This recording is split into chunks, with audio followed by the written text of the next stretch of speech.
اور دوسرا اہل بیت کی تعریف لفظی اور اصطلاحی، پھر اہل بیت کے اندر کون کون سے افراد شامل ہیں یہ ہم نے سماعت فرمایا۔ اب ہمارا ایک بڑا ہی خوبصورت اور بڑا ہی پیارا عنوان شروع ہو رہا ہے۔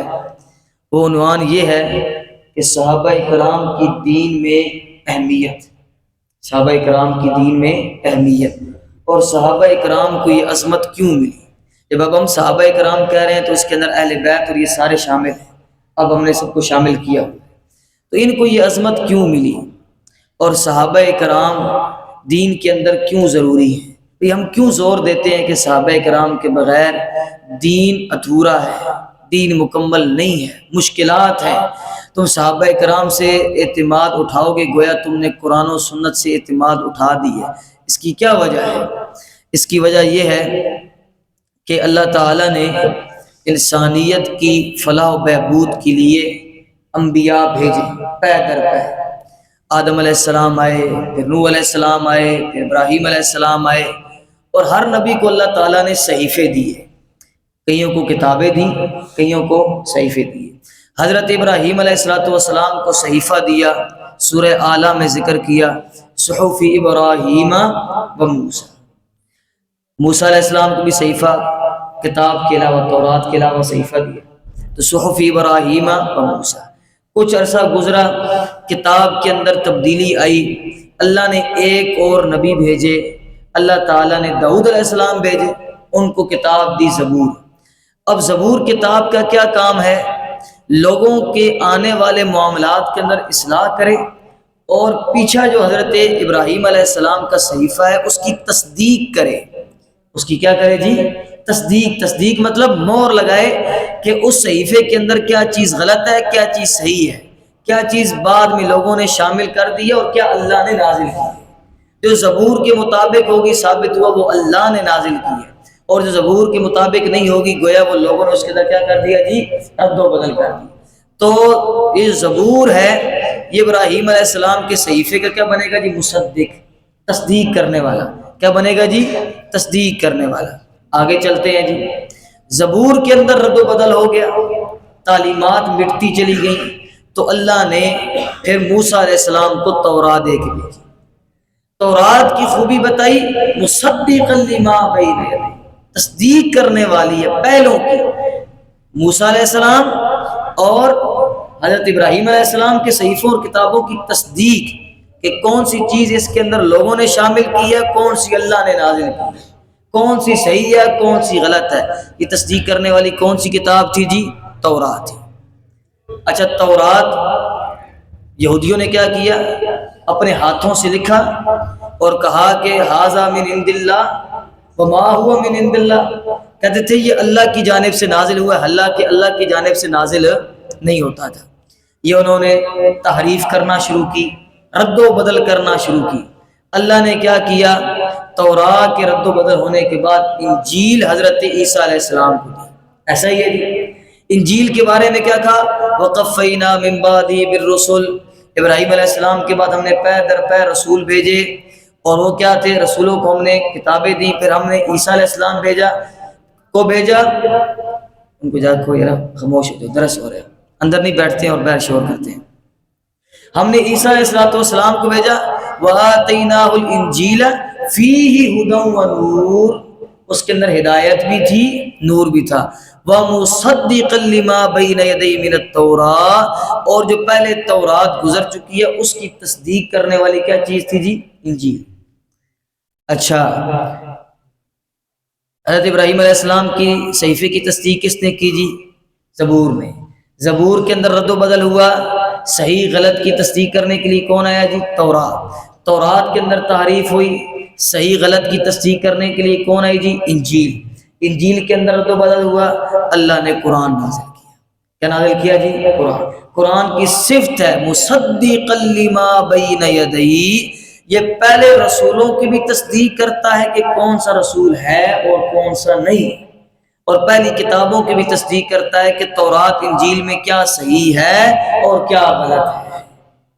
اللہ نے غلط نازل نہیں کیا، لوگوں نے کیا غلط شامل کیا ہے، لوگوں نے۔ یہ قرآن تصدیق کرنے والا ہے۔ جب قرآن آ گیا، مصدق آ گیا بن کے، صاحب قرآن رسول اللہ صلی اللہ علیہ وسلم آ گئے، اس کے بعد اللہ نے کیا کیا؟ کوئی اور کتاب بھیجنی ہے تصدیق کے لیے؟ کوئی کتاب نہیں آنی۔ فرمایا ما کان محمد نبا احد من رجالکم ولکن رسول اللہ وخاتم النبیین۔ مور لگ گئی ہے بھائی، اب کوئی کتاب تصدیق کرنے کے لیے نہیں آئے گی۔ اب تصدیق کرنے کے لیے کہ کتاب، اللہ تصدیق کیسے کریں گے کہ یہ قرآن ہے کہ نہیں؟ لوگ تو تحریف کرنا شروع کر دیں گے، ہم کیسے تصدیق کریں گے کہ یہ آپ کی کتاب ہے کہ نہیں؟ اللہ نے کہا اب میں نے انداز بدلا ہے، اب اس قرآن کی تصدیق کرنے کے لیے میں نے ایسے نفوس قدسیہ کا انتخاب کیا ہے کہ زمین و آسمان میں ان جیسی مثال تمہیں کہیں نہیں۔ قرآن کی تصدیق کرنے والے کون ہیں؟ صحابہ۔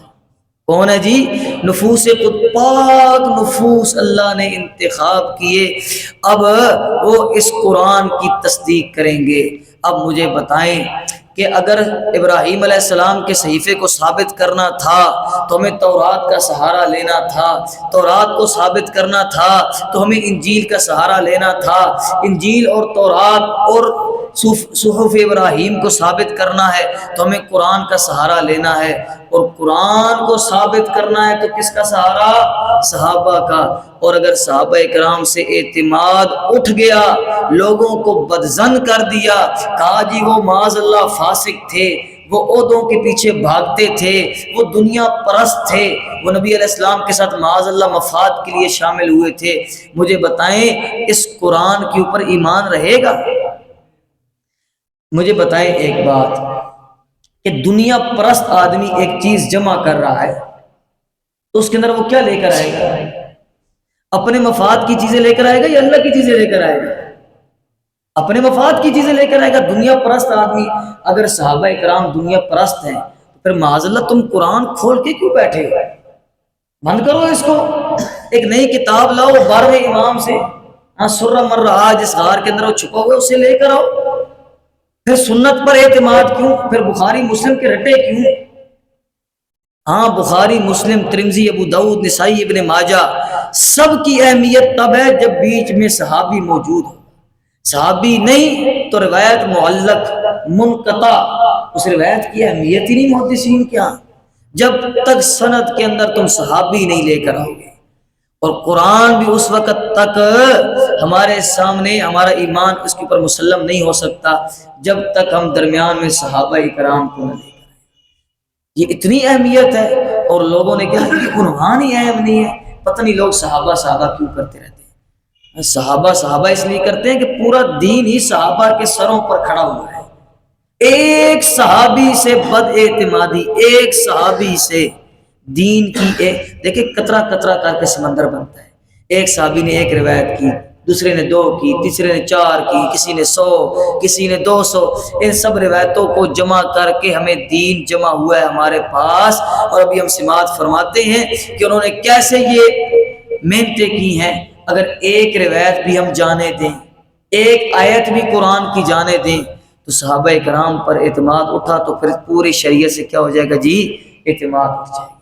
اس لیے خود بھی اور اپنی نسلوں کو، اپنی اولادوں کو صحابہ کا غلام بنائیے۔ صحابہ کا کیا بنائیے جی؟ غلام بنائیے جی۔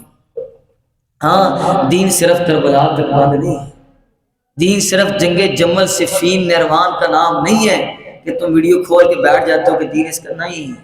دین بڑا وسیع ہے، بڑی بڑی قربانیاں دی ہیں صحابہ کرام نے دین کے لیے۔ یہ سماعت فرماتے ہیں دوسری پیاری کرنی پڑے گی۔ چلیں، لقد رضی اللہ عن المؤمنین، کب؟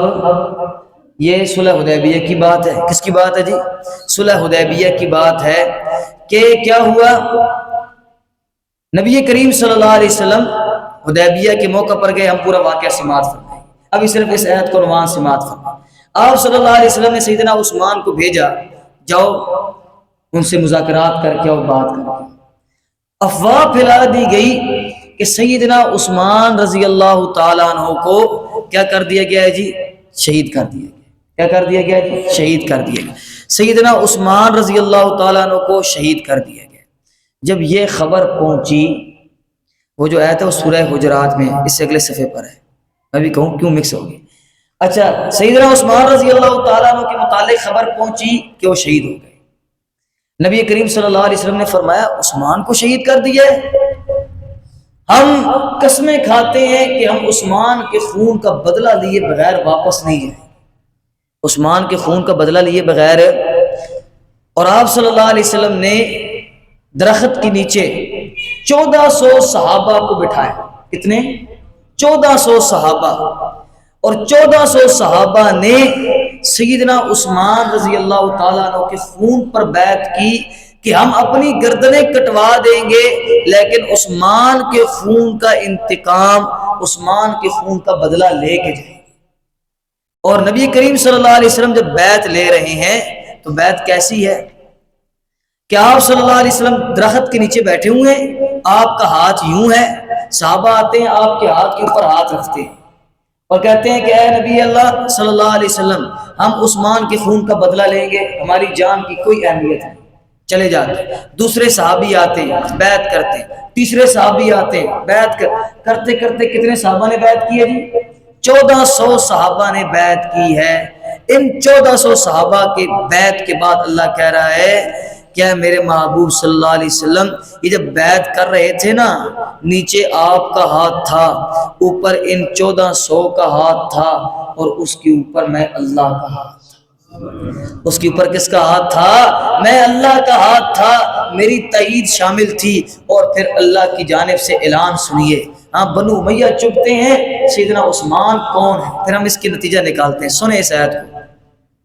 لقد رضی اللہ، لام تحقیق، ترجمہ پڑھ قسمیہ، قد بھی قسمیہ، مجھے اپنی ذات کی قسم، اللہ کیا کہہ رہے ہیں؟ مجھے اپنی کبریائی کی قسم، مجھے اپنی بڑائی کی قسم، رضی اللہ، اللہ راضی ہو گیا ہے، قد بھی، اور پھر راضیہ ماضی، ابھی ہو نہیں رہا یا ہوئے گا نہیں، ہو گیا ہے، بات پکی ہو چکی ہے۔ لا مبدل لکلمات، اللہ کی باتوں کو بدلنے والا، اللہ کی باتیں تبدیل نہیں ہوتی تھی۔ راضی ہو گیا اللہ عن المؤمنین، کن سے؟ ایمان والوں سے۔ اور ایمان والے وہاں کون ہیں؟ سیدنا ابو بکر، عمر، عثمان، عثمان کے ہاتھ تو عثمان کی وجہ سے بیعت ہوئی، علی، طلحہ، زبیر، یہ سارے نبی علیہ الصلوۃ والسلام کے۔ ہاں کسی کو برا نہ لگے تو حضرت زبیر رضی اللہ تعالیٰ عنہ کس فوج میں شامل تھے؟ سیدنا امیر معاویہ کی فوج میں شامل تھے۔ حضرت طلحہ کس فوج میں شامل تھے؟ سیدنا امیر معاویہ کی فوج میں شامل۔ اللہ ان سے راضی ہو گیا، اور یہ کہہ رہا ہے ہم راضی نہیں ہیں، اور تجھ جیسے نکھٹو کے راضی ہونے نہ ہونے سے کیا فرق پڑتا؟ کوئی فرق نہیں پڑتا، تیری کوئی حیثیت نہیں، اللہ راضی ہو گیا ہے۔ اللہ، ہاں تیری باتیں کرنے سے کوئی فرق نہیں پڑتا۔ اذ یبایعونک، عام بات نہیں، اے میرے محبوب صلی اللہ علیہ وسلم جب وہ آپ کی بیعت کر رہے تھے تحت الشجرہ، اللہ کو ان کی ادا بھی اتنی پسند آئی، کہتے ہیں اللہ کے درخت کے نیچے وہ آپ کی بیعت کر رہے تھے۔ درخت کا ذکر نہ ہوتا بات پوری تھی کہ نہیں پوری تھی؟ بات پوری تھی، لیکن اللہ کو وہ درخت بھی بڑا محبوب ہو گیا جس درخت کے نیچے صحابہ حضرت عثمان کے خون کی بیعت لیتے ہیں۔ سبحان اللہ۔ فعلم ما فی قلوبہم، اللہ نے جان لیا جو کچھ ان کے دلوں میں ہے، دل ان کے صاف، دل ان کے کھرے، کھوٹ ان کے دلوں کے اندر نہیں۔ کیسا نہیں؟ ابھی ہم سماعت فرماتے۔ فانزل السکینۃ علیہم، اللہ 1400 بندہ ایک شخص کے خون کا انتقام لینے کے لیے بیعت کر رہا ہے، اور ان 1400 کے پاس، سب کے پاس تلواریں بھی نہیں، پہنے کے لیے لباس بھی نہیں، زرے بھی نہیں، وہ تو احرام کی حالت میں آئے ہوئے، اللہ پاؤں میں جوتیاں بھی نہیں، اللہ ڈرے نہیں، اللہ خوفزدہ نہیں ہوئے، اللہ ان کے اوسان خطا نہیں ہوئے۔ اللہ نے فرمایا مجھے اتنے پیارے وہ لگے، اتنے پیارے وہ لگے وہ 1400 تھے، اسلحہ ان کے پاس نہیں تھا، لیکن انزل السکینۃ علیہم، میں نے اپنی سکینت، اپنا سکون، اپنی رحمت ان کے اوپر نازل کر دی۔ ہاں، اپنی رحمت کی، جس طرح ہم مرغی بچوں کو اپنے پروں کے نیچے لے لیتی ہے، اللہ نے اپنے رحمت کی آغوش میں لے لی۔ ہاں، اب بھی یہ کہتا ہے میں راضی نہیں، اللہ قسمیں کھا کھا کے کہہ رہا ہے میں راضی ہوں، یہ کہتا ہے ہم راضی۔ اچھا، ایک سوال ہے، سوال یہ ہے کہ سیدنا عثمان رضی اللہ تعالیٰ عنہ کے خون کا بدلہ لینے کی نیت پر 1400 افراد سے اللہ راضی ہوا، ایسا ہے کہ نہیں؟ کسی کو شک ہے اس میں؟ سنی کو بھی نہیں، شیعہ کو بھی۔ صلح حدیبیہ سارے مانتے ہیں، ہم شروط پڑھیں گے انشاءاللہ اس کی۔ سیدنا عثمان کے خون کا بدلہ لینے کی وجہ سے 1400 افراد پر اللہ راضی ہو رہا ہے، 1400 افراد کو اللہ جنت کی سند دے رہا ہے۔ اور آپ کو پتہ یہ رضا کیا ہے؟ یہ ہم نے چھوٹا سمجھا ہوا ہے، یہ اللہ کی رضا کوئی چھوٹی چیز ہے؟ جنت کی ساری نعمتوں کے بعد اللہ کہہ رہا ہے وَرِضْوَانٌ مِّنَ اللَّهِ اکبر، جس کو اللہ کی رضا ملے گی نا جنت میں، یہی سب سے بڑی نعمت ہوگی۔ ہاں، پوچھیں گے جنتی، بتائیں بھائی، اللہ کہے گا کوئی نعمت، کسی نعمت کی کمی ہے؟ جنتی کہیں گے اللہ سب کچھ دے دیا ہے، ہم گوشے کھا رہے ہیں، مزے کر رہے ہیں۔ اللہ کہے گا نہیں، پھر بھی کسی چیز کی کمی ہے۔ تو لوگ پریشان، لوگ پھر علماء کے پاس جائیں گے، انبیاء کے پاس جائیں گے، جن کے پاس کتاب اللہ کا علم ہوگا ان کے پاس جائیں گے، کہیں گے اللہ کہہ رہے ہیں کہ کوئی اور چیز چاہیے، بتائیں بھائی ہمیں کیا چیز چاہیے؟ تو اس وقت علماء دو چیزیں، دو کے بارے میں، ایک اپنا دیدار کروائے، دوسرا جو سب سے بڑی چیز، اللہ ہم سے راضی ہو جائے، ایسا راضی ہو کبھی ناراضی نہ ہو۔